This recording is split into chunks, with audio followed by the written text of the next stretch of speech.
Сега вече сме в рубриката ни "Обратна връзка". Днес наш консултант по темата за кредитирането е един истински специалист в областта. Госпожа Мария Цукровска, която е директор кредитиране в първото у нас специализирано небанково дружество за ипотечно кредитиране Кредитекс. Търсят ли се кредити по време на криза? За това ще си говорим сега, но преди това може би трябва да напомним на зрителите, че могат да се включат във всеки един момент в нашия разговор. Точно така, ефирният ни телефон е 965-66-35, отворен за вашите обаждания, мнения и коментари по темата.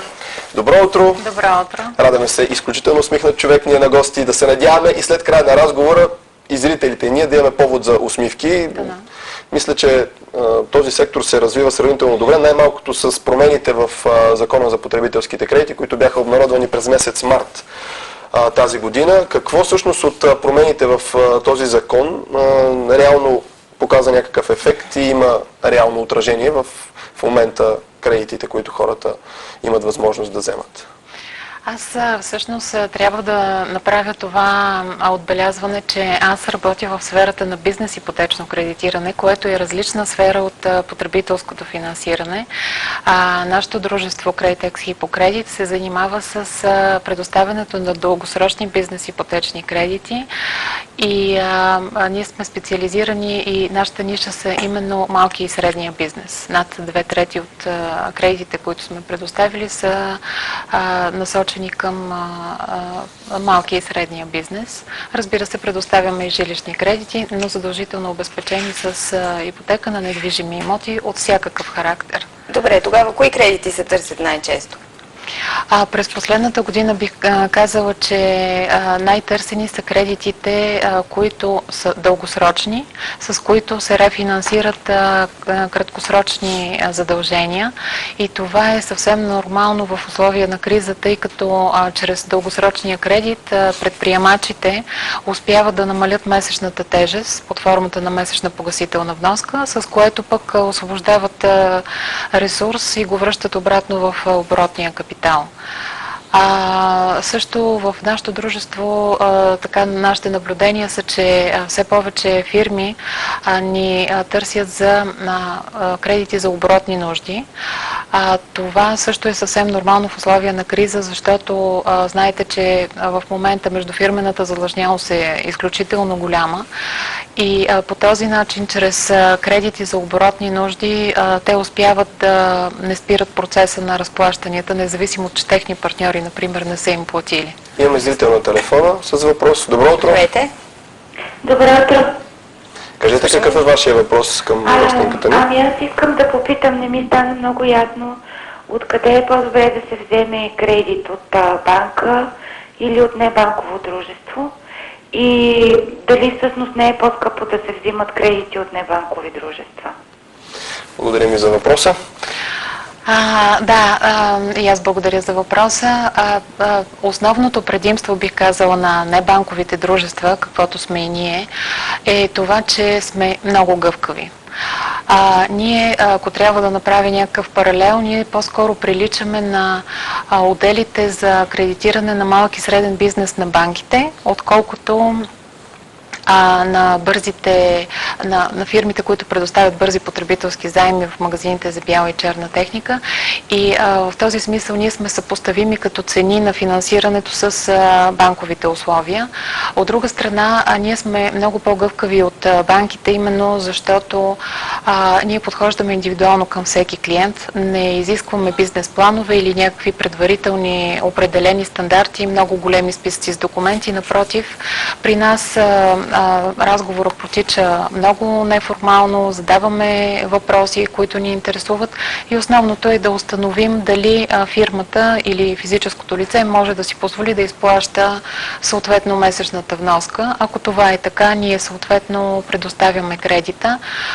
Освен това, разликата ни с банките е, че ако дойде клиент, например, от рискова сфера, например, в момента такава сфера е шивашката индустрия или пък от строителството. Ние като небанково дружество ще разгледаме неговия случай, независимо, че е от бранш, който е рисков в момента. Тоест няма предварително да рестриктираме клиента заради това, че идва от такъв рисков сектор. Зрителката ни задава наистина един въпрос, който провокира така твоето мнение. Свикнали ли са хората вече да търсят странични начини на кредити, примерно, или общо взето имат култура повече в такива случаи да вземат кредити от банки?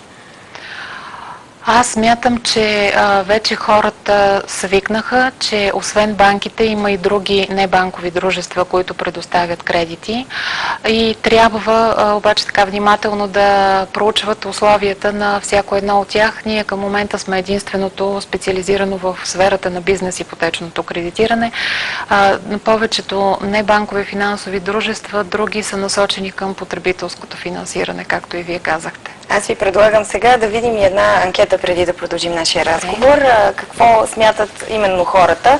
Вярват или не вярват? Винаги ли смятат, че има уловка в нещо, което им се предлага? Нека видим видеото на Милена Янинска. Здравейте! Използвате ли банкови кредити? Не. Защо? Защото си правим сметка как да ги плащам и не взимам страх ми е че не може да ги плащам. Не питай. И плюс това не мога да разбера тези банкери как я мислят тая работа. С 16 на 100 лихва удържат. Ама може ли такова нещо? Ма това е обирджийска работа. Предпочитам в брой, ако мога да плата, но не и кредит да вземам. А ако имате нужда от нещо много голямо, за което нямате пари в брой? Няма да го взема.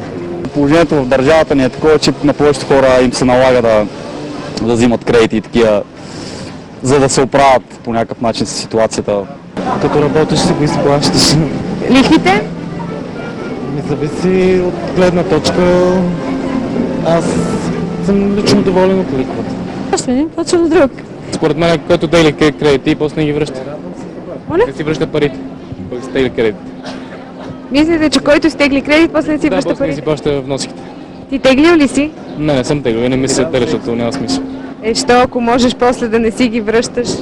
Няма смисъл, после ще ме издират ерозия, но данък маса. Разни хора, разни идеали. Различни мнения, но като цяло на мен ми се струва, че хората нямат точно и много достатъчно информация за това каква е точно процедурата за взимане на кредит и какво точно да очакват. Така ли е според вас? Знаят ли как да разполагат с получените средства и как да вземат кредит всъщност? Аз мога да обясня как се получава кредит в нашето дружество. Клиента се обажда по телефона или идва на място в офисите в София или в който и да е от нашите офиси в страната и провежда най-обикновен разговор, в който разказва за бизнеса си, за доходите, които генерира от този бизнес. Съответно пък нашите оценители правят оценка на обезпечението, което предоставя по този кредит, пазарна оценка, разбира се. Ние съответно отпускаме кредита, когато преценим, че месечната нетна печалба е достатъчна за покриване на вноската и съответно, че обезпечението е с достатъчна мотивационна стойност. Ние до сега винаги сме прилагали, така да се каже, благоразумен подход към нашите клиенти и без шаблони, без някакви предварително зададени форми, съвсем в обикновен разговор установяваме дали клиента има, така да се каже, кредитоспособността да обслужва съответния кредит. Мисля, че вече споменахте веднъж, но нека все пак да кажем за бизнес плана. Трябва ли да бъде изготвен от специалист? Вие изисквате ли го в какъв формат, в какъв вариант трябва да е той? И бих искала да допълня въпроса какво е важно да присъства в един бизнес план. Преди малко в прегледа на печата си говорихме именно за млади креативни хора, които са направили доста пари от собствения си бизнес, като например Марк Зукербърг, създателя на Фейсбук, който едва ли имал точно конкретен план, когато е започвал, но пък какво е важно за един бизнес план, за да бъде успешен? Разбира се, зависи от кредитора дали да изисква бизнес план, който да съпътства искането за кредит. При нас такъв бизнес план не се изисква и заради това може би няма да коментирам в дълбочина какви точно са изискванията на елементите на един бизнес план. По-скоро ние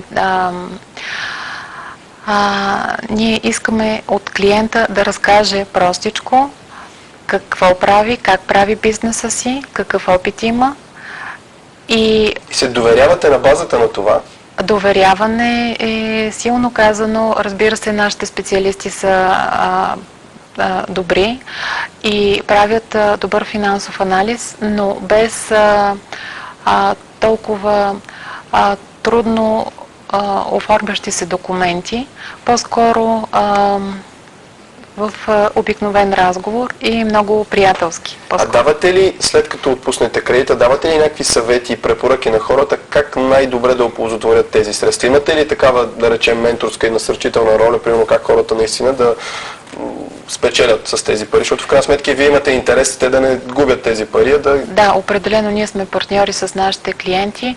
Това е така, но при първото искане за кредит клиента обикновено сам формулира целите си и намеренията си, съответно ни въвежда в своята идея, която иска да реализира чрез кредит. Вече при повторно искане за кредит, защото нашите кредити са дългосрочни и в този дълъг срок ние се срещаме и ставаме, както казах, партньори, дори близки с клиентите си, вече се проявява и нашата консултантска роля в следващи начинания, например при разширяване на бизнеса или пък намерения за вземане на дял от конкуренцията. Сега в момента е доста актуално предвид излезлите на пазара доста подценени бизнеси, предвид икономическата криза, свръхпредлагане на имоти и така нататък. Тоест, да, ние извършваме и консултантска роля.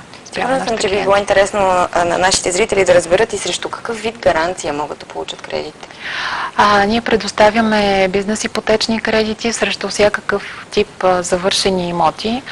Имам предвид вили, къщи, апартаменти, включително и с бизнес предназначени имоти, като търговски обекти, складове, производствени бази. Абсолютно всички видове имоти, нямаме рестрикции по отношение на приеманите обезпечения и това е основен принцип в бизнес кредитирането. За нас не толкова важното и специалното е обезпечението, защото ние не сме агенция за... Имаме още един зрител на телефона, да се надяваме, че ще можем да помогнем. Добро утро! Здравейте, Алберта Борисова съм от София. Интересуваме, мога ли да получа ново финансиране, ако в момента изплащам един бизнес кредит? Дамата не чух... Бихте ли повторили въпроса? Мога ли да получа ново финансиране? Да. Ако в момента изплащам вече бизнес кредит. Разбрахме ви, благодарим, ще се опитаме да отговорим. Да, възможно е да се получи следващ кредит, като следващия кредит може да бъде по-голям по сума и характер спрямо предходния, така че да се погаси текущия, който дамата има, с което при всички случаи ще се получи намаляване на месечната вноска и в същото време тя ще получи допълнително средства, които може да насочи за необходимите си нужди, за оборотни средства или за покупка дори на някакъв актив с инвестиционна цел. Много ви благодарим за тази консултация. Бяхме явно доста полезни, тъй като и зрителите бяха заинтересовани от тази тема. Благодаря ви, че бяхте наш гост. За участието. Уважаеми зрители,